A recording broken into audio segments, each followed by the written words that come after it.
I'm Michael Drayne from Ginnie Mae, and this is our panel focusing on the USDA and Veterans Affairs loan programs. So I'll take a seat and introduce our panelists. It's John Bell, the Deputy Director of Loan Guarantee Service at the U.S. Department of Veterans Affairs, and on the other side, Michelle Corridon, Deputy Director of USDA's Rural Housing Services Single-Family Guaranteed Loan Division. I had to use my note card for that, even though I know them very well, because those titles are so similar but a little bit different, and I knew I couldn't handle that on my own. So we've been talking a little bit before the panel here, and I know that both John and Michelle, there's a number of questions that they are aware are of interest to the audience, so I think I'll just open it up to them right away and just give them a chance to speak to some of those things that they know people are interested in. Michelle, do you want to go first? Great. First of all, Michael, thanks for including us in this meeting. We really appreciate our partnership with Ginnie Mae and know that it's critical to the success of the Guarantee Program. I think we've got a lot of news to share with you all about what's going on at Rural Housing Service. I'll start with our restructure only because two people have come up to me this morning and inquired about it. Right now, most of you that are processing guaranteed loans are sending those to your state offices, so the 47 different state offices. We recognize that you get inconsistent program delivery that way. Headquarters is not in charge of the resources that deliver the program. So it makes it really hard for us. We can come out from headquarters with policies and procedures. It's not guaranteed that everyone is going to follow them in that manner because those resources that deliver the program at the state are not controlled by headquarters. So what we've done is we have been testing what we call the APU, the Auxiliary Processing Unit, and some lenders are probably familiar with that. And we are centralizing the processing and delivery of loan guarantees. And we've gotten some great feedback so far about that. So what we're going to do is scale that up and make it nationwide. There'll be a team of approximately 200 people across the nation that will be doing loan guarantee requests and your loan closings and all those things that you're used to. And those folks will report up to headquarters. So we think that that's going to increase the level of customer service, give you a more steady state experience. And then for us administratively, we do face administrative budget pressures, and we feel like there's some cost savings here so that we're not repeating different administrative processes 47 different times. So we're really excited about that, and we expect to be fully operational by the first of the calendar year. And then how long after that do you think it'll take between the full effect of the restructuring will have worked its way through all of the processes in the organization? We expect to be fully operational by 1/1. So over the summer, you'll see us begin to start transferring folks into the new teams, and that process is going to be in a kind of a rolling wave between summer and the end of the calendar year. Okay, very good. John, what are some things that are on your mind to communicate here? So the biggest thing, of course, is technology. You hear that from all of us. As a matter of fact, you heard that earlier, from FHA, as well as Michelle and VA. We're going through the same things. Ours is Valerie. Valerie's been around since 2008, but we put Valerie on a new platform. It's a Salesforce platform that actually rolled out for servicing on May 28th. We consider an overwhelming success for a government rollout of IT space when we had a follow-up 3 days later and said, hey, look, there's these 5 things we know that we're working on that we're supposed to fire that didn't. We're going to get those taken care of. 3 of those 5 have already been taken care of. The other 2 will be taken care of within the next week. So for us, that is a pretty successful implementation. That's the first step of this. So that's our servicing component. Basically, what we're doing is we're going to take 13 disparate systems across the loan guarantee enterprise, and we're combining them into one location so that we can utilize that data and that infrastructure of data to get to that loan life cycle, the milestones along the way, where we can understand the veteran experience from the moment that a loan officer takes an application all the way through property management and disposition of the property. So all that will be housed in one area, one location. Very excited about that. One of the biggest reasons why we're doing that is to get to VA guarantee certainty earlier in the process for our lenders. So where we want to make that an easier transition, and maybe even before closing, there are things we need to be able to do that, and that is data. Right now, I think you've heard me before, if you've heard me talk about our limitations that we have with the current AUS structure, automated underwriting system structure. We have to take a look at that. We will be taking a look at that in this technology transformation. Our next step of that transformation is going to be the ingesting of UCD, the Uniform Closing Data Set. We will expect that to be mandatory for every lender by February of 2020. That's our target date. Our roll date is May 2020, but our target date is February of 2020 of next year. So now that we have gotten the servicing aspect down, we're moving directly into UCD integration. So you will hear from us a lot and often, starting in the next few weeks, about how that will look and what will be the expectations. We actually have a pilot team of a certain group of lenders that are helping us with that integration, and we're starting those discussions again in the next couple of weeks. So very excited about that piece of it. What that'll also give us is we're having to change as an organization the way we look at how we oversee business, right? So we've got to move out of a file review mindset of looking at one file and looking at the program holistically so we can make data-driven decisions on what we need to look at, not just looking at it for the sake of volume. So for us, it's all about resource allocation. We know we're not getting additional resources from a human capital standpoint, so we got to look at technology to help us make that transition. Well, let's pick up on the topic of resources, and then Michelle, I'll ask you the same question. We've heard FHA talk about how for them a big part of the battle is simply getting the funding to be able to do the things that they need to do, and they've had some success lately, but as you heard, they have a lot more they'd want to go. Is that a concern for VA too, or is it more a matter of simply being able to devote the resources in your shop to development and implementation? I think it's always a concern in a regulatory environment that we are currently in, right? So I don't know if you heard HR 299 got passed by the Senate a couple of nights ago. That's moving to the president. That has some really big implications on the program. Things like the removal of the loan limit cap for VA guaranteed loans. If that is passed by the president and that becomes effective, guess what has to happen? Our systems have to be restructured to be able to intake that kind of change. So as legislation, as Michelle alluded to it earlier, as more of that happens, that takes away the resources that you have allocated to do these technology enhancements and those kind of things. So it's the unforeseen that really hurts us.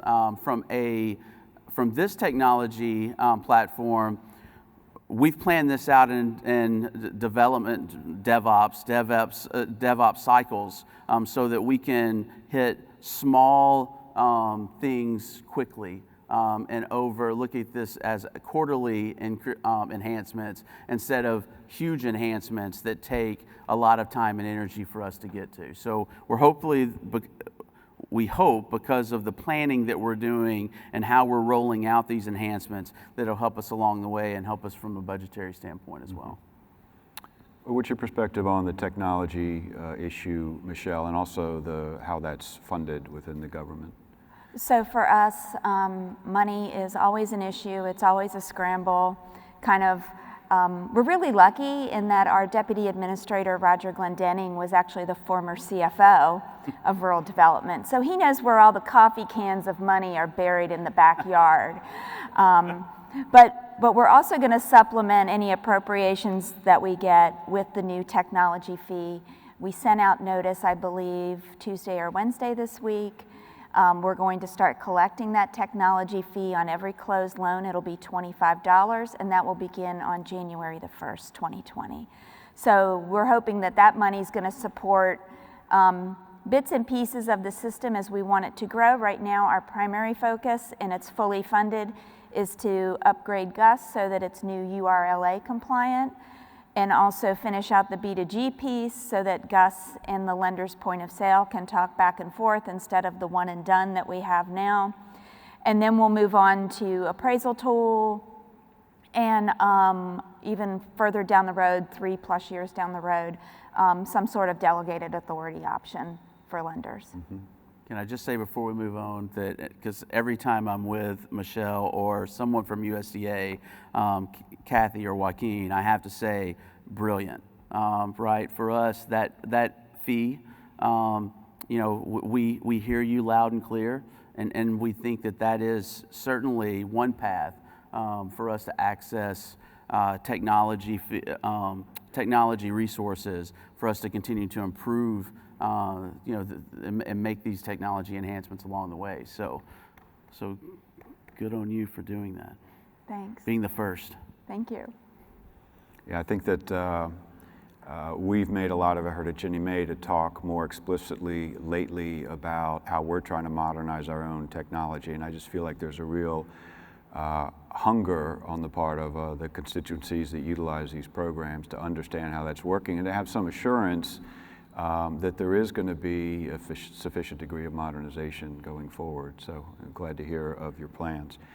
Well, one thing that's always of interest to audiences when you speak in front of at events like this is rules that are about to take effect or have taken effect. And I know we've got some topics along those lines that we should address today. So one of them, Michelle, I know for you, has to do with the loss claims and loss mitigation.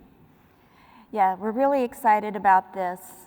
In the loss mit space, there's several changes that we're going to make in the reg that we think are going to make servicers' lives easier in processing loss mitigation, but also be able to serve more borrowers and save more homes.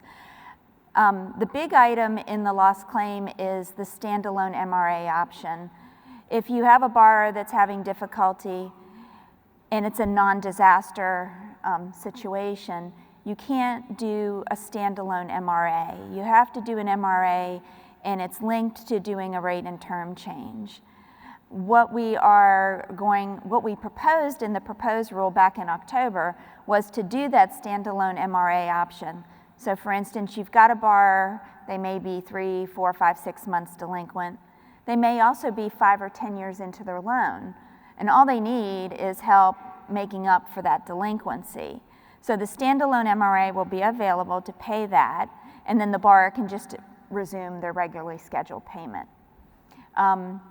The other piece that we're going to in loss mit is more focus on payment reduction versus residual income calculations, and that was also in the proposed rule. And those two items will go out in the final rule exactly the same as the proposed rule. We're not going to make any changes to that piece. On the loss claim side, some of you have been participating in what they're calling the pay at foreclosure pilot. So our current system now for paying credit loss claims is the servicer can get paid after foreclosure and acquisition, after they market the property for a certain period of time, or do an estimated net recovery claim at the end of the marketing period. What we're going to do is go with just the one option to submit the claim, which would be after foreclosure or acquisition. The other change in that is we're going to go to a market value appraisal versus a liquidation value appraisal. But we just want to make clear, and we recognize this in the comments that we got back to the proposed rule, was everybody was a little confused. They thought we were changing the loss coverage amount. That is not going to change. It's still up to 95% of the 35-85 split, so we're not going to change that at all. We expect to publish the final rule in August with implementation on October the 1st. And also sticking with the USDA program, the single close final rule? Yes.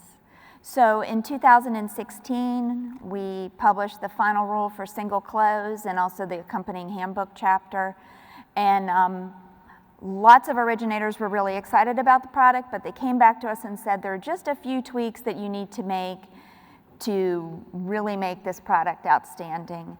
And so what we're doing, and you probably saw in the proposed rule, is we are eliminating the requirement that every loan be reamortized at the end of the construction period.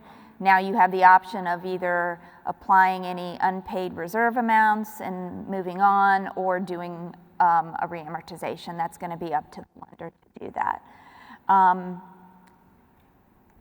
Let's see. Totally lost my train of thought there. So those are the big changes for that in the single close space. And also what you're going to see based on comments from us in single close is you asked for more clarity in the rehabilitation space.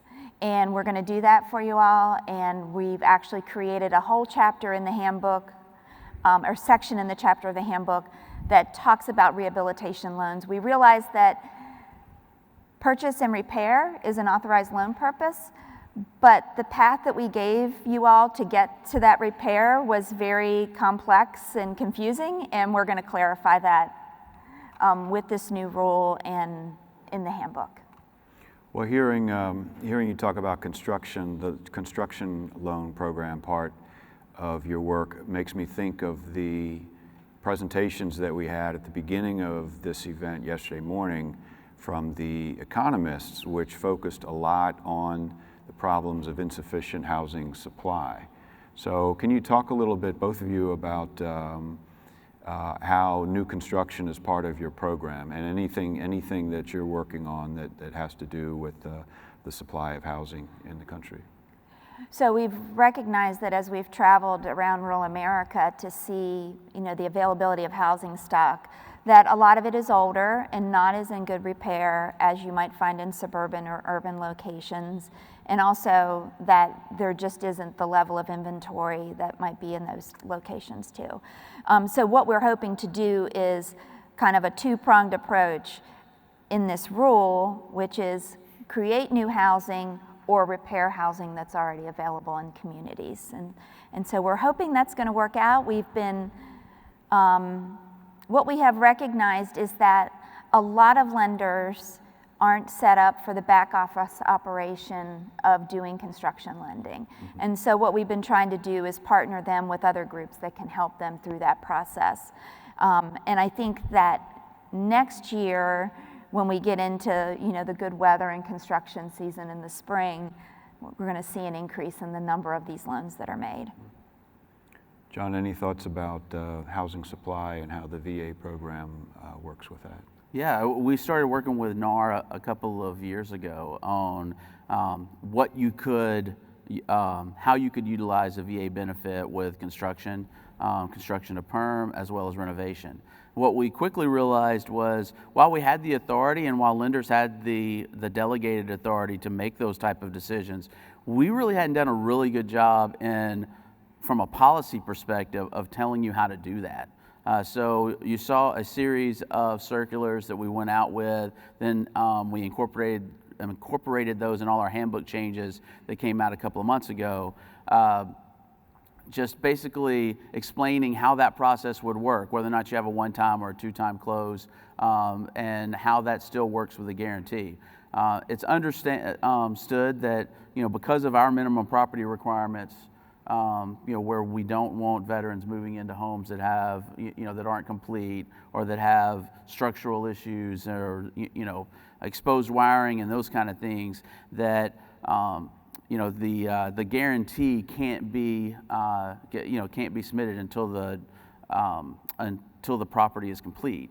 And so we will work on some things with the industry on whether or not we need to make some regulatory changes to help with that. But right now, we hope and we hear from the industry that issuance of policy has really helped, and we've also seen that in an uptick of our cash out lending space as well as our purchase space on lenders that are willing to specialize or to accept that criteria for offering the programs. Why don't you talk a little bit more about the cash out, in particular, the interim final rule and where that stands, and then maybe go into a little bit the process by which you're going to evaluate data and see what the impact of that rule is and make a determination about whether you think it's taking things in the direction that you'd like to see. Yeah, so going back to where we talked about, when legislation happens, right, we have to react, and we have to react quickly. So we had 6 months to get out the cash out rule after basically the Earl rule went into effect. What we saw with the Earl legislation was there are a couple of really sticky points where the veteran would be stuck in loans if we didn't correct that. But we couldn't correct it without going out with cash out first. So what you're going to see over this next year is for us to, one, correct those times where a veteran might be stuck in a loan. So say they're in a fixed and they can't get, they're in an ARM and they can't get into a fixed loan from the Earl space, as well as from the cash out space. We're taking all of the file reviews that we are doing and the data. We get 257 data points from each one of those reviews. We're going to take that to inform what are those net tangible benefits. We kind of left them open. Everybody knows that, right? We kind of left them open to see what would happen. And now that we've seen what would happen, we see that there are a few lenders that take letter of the law versus spirit of the law a little bit differently than the rest of the industry.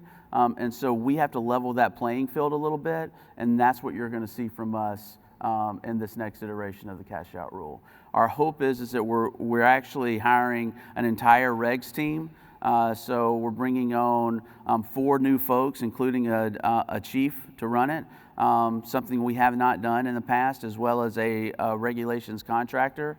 We have 27 priority regulations around enforcement, around cash outs, around the Earl space, as well as just administrative things and cleaning up issues that you've brought to our attention along the way that we need to clean up. So you're going to see a lot of work in that space from us over the next 1.5 to 2 years. It sounds like an enormous amount of work, 27 items that require something in the rulemaking process. One other question I wanted to get to, and I'd like each of you to speak to this, and then you can, at the end, we'll give you a chance to say anything else that you think is relevant to the audience that maybe we haven't gotten to. Again, going back to some information that we heard about in the FHA panel, FHA is evaluating credit trends, and we heard about how credit trends have been deteriorating somewhat in recent years, most particularly when judged through FICO scores and DTI. And then you also heard yesterday in one of the earlier panels some interesting conversation about, well, just how significant is that? If DTIs in particular, if they're increasing, how relevant is that to the credit quality of the loans and ultimately the health of the insuring and the guaranteeing programs? So what are you seeing with respect to the credit quality of the loans flowing through your programs, and how do you feel about that? You want me to go first? Go ahead, John. I love this question, by the way, because I talk about it often. I'm not a big proponent of debt ratio alone, to be honest with you, so I'm probably not the best person to talk about whether or not I look at debt ratio as an indicator, because I look at it as a small indicator. I look at residual income because I think what the borrower has at the end of the day as how they're going to be able to pay their bills.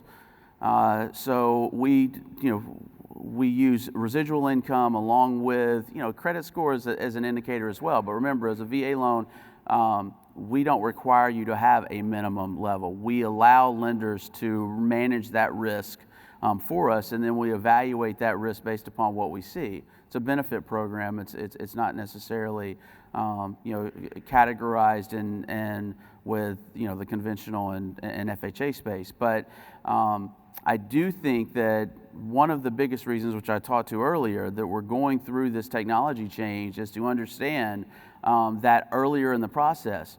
Where we have had some issues is the AUS and whether or not we can trust what that feedback is telling us, and whether or not that feedback actually is relevant to our program at this point in time. So we're really focused on going back and really looking at what are the components of the loan that tell us and inform us of performance down the road, not only from a performance so that VA performs as well as the rest of the industry, but also for us, it's about helping a veteran that's going through an issue earlier in the process before they're at the 61-day mark. We want to be way earlier than that so that we give them options and we give them avenues to go before we start talking about default. So for us, it's paramount for us to be able to continue to offer the benefit to veterans, because for us, and you hear this from us often, it's just as important for a veteran to stay in a home as it ever is for them to get into one. So. Thank you, John. Yeah. Michelle, your thoughts on credit quality trends? So the three sister agencies, the government agencies, while I think they kind of serve generally the same audience, we do have our quirks, the VA at being more focused on being a benefit. For us, the huge difference being that we have income requirements, and that your family size and income must meet a maximum for where you want to live. So because our folks tend to be of low and moderate income, we've kind of remained steady in the credit box and haven't made any wild swings in the last couple years. So what we're seeing is that portfolio performance has been very steady. We still have an average credit score of right around 700, average loan amount around 140, and our delinquency, foreclosure, defaults are doing pretty well right now and have remained so for a long period of time. Very good. Well, we have just a couple of minutes left. We've covered a lot of ground, I think, in a short period of time. Are there any final thoughts you want to offer to the audience about your program and how you're seeing things and how you're going to be moving ahead over the next year? Michelle? Okay. So we're just really excited for the rest of the summer, finishing up these couple of rules that we're doing in the associated handbook and form changes that'll come with that. And once we deliver those out to the industry, we hope that you're going to find them to be as good products as we could do. The other part is we're really excited about our restructure. We've heard loud and clear what you've said over many years now, that customer delivery, the customer experience is inconsistent, and we hope with this new team that that's going to happen. The other part of the restructure that I didn't mention that we're also really excited about is we're going to go from a team of 15. There's only 15 of us at headquarters, and we're going to expand that team significantly. We have a team of 1 for servicing, and we're going to add on to those folks so that they're going to be about 7 or 8 folks that are just primarily dedicated in the servicing space. So we feel like we're kind of growing and coming into our own, that our team of folks that we're going to have together to deliver the program is going to match how the program has grown over the years. So we're excited about that. Wonderful. Thank you. John? I think technology is the name of the game for us. It's all about not only just building technology so that we can be transparent to the veteran, but also leveling the playing field for lenders. Whenever you have issues arise where a small subset of lenders are causing a huge issue in our program, we want to make sure that we're out in front of that before it rises to the level of having to talk about regulatory or legislative means. And I think in going after the technology space, that's where we get our biggest gains.